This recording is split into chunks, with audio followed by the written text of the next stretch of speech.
This is Aspie, and you're watching The Incredible Aspie. If you're wondering why I sound like I grew a third testicle, it's because I have a bad sinus infection, so bear with me on this, please. Today, I will be responding to a short article published by the Washington Times entitled, NAACP Blames White Supremacy for Portland Earthquake Signs. Oy vey. Okay, let's read through a little bit of it so you get the gist of what it's talking about. A new city policy requiring public signs on brick buildings warning they might collapse in an earthquake is part of a long history of white supremacy aimed at forcing black people to move out of neighborhoods, the NAACP of Portland, Oregon says. The group on Thursday decried the policy affecting some 1,600 unreinforced masonry buildings that are on average 90 years old, many in areas with a predominantly black population, the Oregon Live reports. The policy exacerbates a long history of systematic and structural betrayals of trust and policies of displacement, demolition, and disposition predicated on classism, racism, and white supremacy, the group said. The NAACP said the policy will make it tougher for owners of brick buildings to get loans and will discourage investment. It says that means buildings will have to be sold and that developers will demolish and redevelop, increasing the cost to live there and forcing current residents out. So to paraphrase, the NAACP is calling the warning signs on unreinforced masonry buildings racist because they believe it will lead to gentrification. In related action, a non-profit coalition of Portland brick building owners recently filed a lawsuit seeking to block the ordinance, arguing it's unconstitutional under free speech and due process rights. The government is forcing private property owners to basically broadcast the government's message instead of their own, said John DiLorenzo, an attorney for the group. Now, while I can understand why they are worried, nobody wants to leave their home, to call this racist or a product of white supremacy is, well,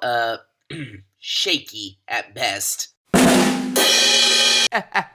Sorry, but I just had to nail that one. Okay, let me tell you why I think this is rather ridiculous and why I think the city has a legitimate concern in this circumstance. You see, modern architecture, especially in areas prone to seismic activity, have become very advanced over the years. As a result, engineers in earthquake-prone areas have developed ways to lessen the amount of damage done to a building in the event of an earthquake, one of which is known as base isolation. In the case of base isolation, the foundation of a building is largely detached from the ground, so when an earthquake happens, the building doesn't move as much as it usually would, greatly reducing damage. Advancements like this and others have helped to save lives and make people feel safer in their own homes. Even if base isolation isn't being used, masonry buildings that are built today are at least required to have reinforcements such as steel rebar placed behind the walls and cinder blocks or concrete. However, the buildings that are having these signs placed on them in Portland have none of these advancements. These are very old, unreinforced masonry buildings, meaning that these are just brick walls and really nothing else, and this makes the building very brittle and highly susceptible to damage in the event of an earthquake. If you want to get an idea of the scenario I'm laying out, imagine a Jenga tower sitting on a shaking table. It doesn't require a lot of movement for that tower to come tumbling down to the ground, and this is not a new issue. This is actually a problem that exists in most earthquake-prone areas around the United States. You have these old buildings that really have no reinforcement, so when an earthquake happens, a lot of people get hurt. FEMA even released a report in 2009 detailing all the dangers associated with living in these buildings in these areas of high seismic activity. California, a place known for its many earthquakes, even banned the construction of unreinforced masonry buildings in 1933, and in 1986 passed a law requiring that all unreinforced masonry buildings still standing in high-risk zones be reinforced and brought up to code. With all this in mind, it is easy to see why most people would consider this a legitimate concern. To add insult to injury, the city of Portland is actually located in a place that has a very high risk of earthquakes. You see, Portland is the capital of Oregon, which is a coastal state that sits right next to what is known as the Juan de Fuca plate. The Juan de Fuca plate is a tectonic plate that is currently converging with or pushing under the North American plate, creating a very volatile subduction zone. These are areas that are prone to extreme seismic activity, and this area is no exception to that rule. Geologists have even predicted that there is a 17 to 20% chance that the Pacific Northwest could experience an 8 magnitude earthquake in the next 50 years. Now imagine what would happen if an 8 magnitude earthquake were to strike one of these Jenga buildings. It would be an absolute disaster, and ironically, collapse isn't the biggest threat in this scenario. According to the 2009 report, falling debris is actually the biggest threat to people in this scenario. The average brick weighs from about 6 to 12 pounds, and if that hits your head from even a very short distance, distance away, there's a very high likelihood that it will be fatal. Also, it is not only the people living in these buildings that are in danger, pedestrians and other adjacent buildings are also at risk of injury and damage. Again, in light of everything I have shown you, I think this is a legitimate public concern. In retrospect, I have trouble seeing how anyone could properly call this racist. I guess what they're trying to insinuate is that this is similar to redlining, which was when certain parts of a city, usually the poor black neighborhoods, were marked off by the bank as places to avoid giving loans. While in theory they might have a similar effect, I don't think you could call them the same thing. Redlining had no real concrete justification, while this has a real potential to endanger the public. In addressing the argument that this violates the First Amendment or due process rights, I, as a libertarian, can understand them feeling like this violates their constitutional rights. However, chances are that the judge would probably just rule in favor of the city because he or she would most likely feel the public concern for safety outweighs their grievances. Now, there are some people who would argue that this is racist by proxy because you are harming or inconveniencing a historically oppressed group of people, so whether or not you intended this effect is irrelevant.